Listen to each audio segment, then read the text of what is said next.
اردو غزل کی مقبولیت۔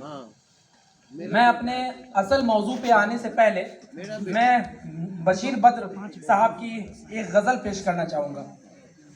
وہ غزل کچھ یوں ہے: یوں ہی بے سبب نہ پھرا کرو کوئی شام گھر بھی رہا کرو، یوں ہی بے سبب نہ پھرا کرو کوئی شام گھر بھی رہا کرو، وہ غزل کی سچی کتاب ہے اسے چپ کے پڑھا کرو، کوئی ہاتھ بھی نہ ملائے گا جو گلے ملو گے تپاک سے، کوئی ہاتھ بھی نہ ملائے گا جو گلے ملو گے تپاک سے، یہ نئے مزاج کا شہر ہے ذرا فاصلے سے ملا کرو۔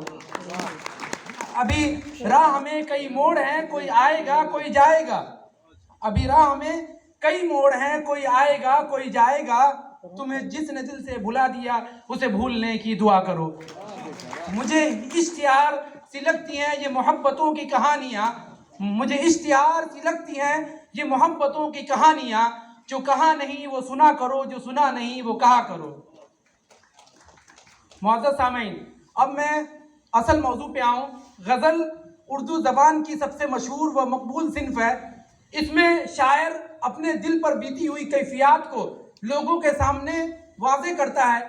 غزل کے زیادہ تر موضوع عاشقانہ ہوتے ہیں، مگر اس میں دیگر موضوعات بھی شامل ہیں، مگر عشق کا پلہ ہمیشہ سے بھاری رہا ہے۔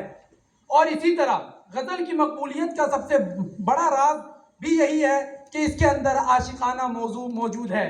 محبت اور عشق وہ جذبہ ہے جس سے کوئی بھی دل خالی نہیں ہے، خواہ وہ عشق حقیقی ہو یا پھر عشق مجازی۔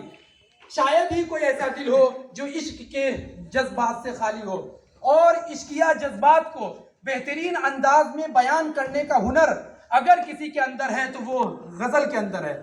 اسی طرح غزل کی مقبولیت کا دوسرا سب سے بڑا راز یہ ہے کہ غزل سننے والے اور غزل پر داد دینے والے ہر جگہ مل جاتے ہیں، اور اس کی وجہ یہ ہے غزل کا انداز بیان جو نہ کہ لوگوں کے دلوں میں اترتا ہے بلکہ حافظے پر بھی نقش ہو جاتا ہے۔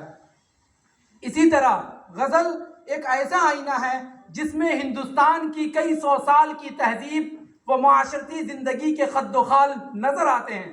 لوگوں کے زندگی بسر کرنے کے جو معیار تھے، غور و فکر کے جو انداز تھے، ان تمام کا علم ہمیں غزل کے ذریعے ہوتا ہے۔ الغرض یہ کہ غزل ہی ایک ایسی صنف ہے جو ہر کسی کے توقع کے مطابق اترتی ہے اور اتر رہی ہے۔ یہی وجہ ہے کہ روز بروز غزل کی مقبولیت بڑھتی جا رہی ہے۔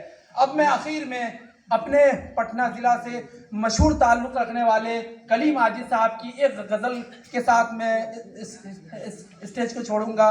وہ غزل کچھ یوں ہے: اس ناز اس انداز سے تم ہائے چلو ہو، اس ناز اس انداز سے تم ہائے چلو ہو، روز ایک غزل ہم سے کہلوائے چلو ہو، رکھنا ہے کہیں پاؤں تو رکھو ہو کہیں پاؤں، رکھنا ہے کہیں پاؤں تو رکھو ہو کہیں پاؤں، چلنا ذرا آیا ہے تو اترائے چلو ہو۔ ہم کچھ نہیں کہتے ہیں کوئی کچھ نہیں کہتا، ہم کچھ نہیں کہتے ہیں کوئی کچھ نہیں کہتا، تم کیا ہو تمہیں سب سے کہلوائے چلو ہو۔ میں کوئی خامی ہے نہ ساغر میں کوئی کھوٹ، میں کوئی خامی ہے نہ ساغر میں کوئی کھوٹ، پینا نہیں آیا ہے تو چھلکائے چلو ہو۔ السلام علیکم۔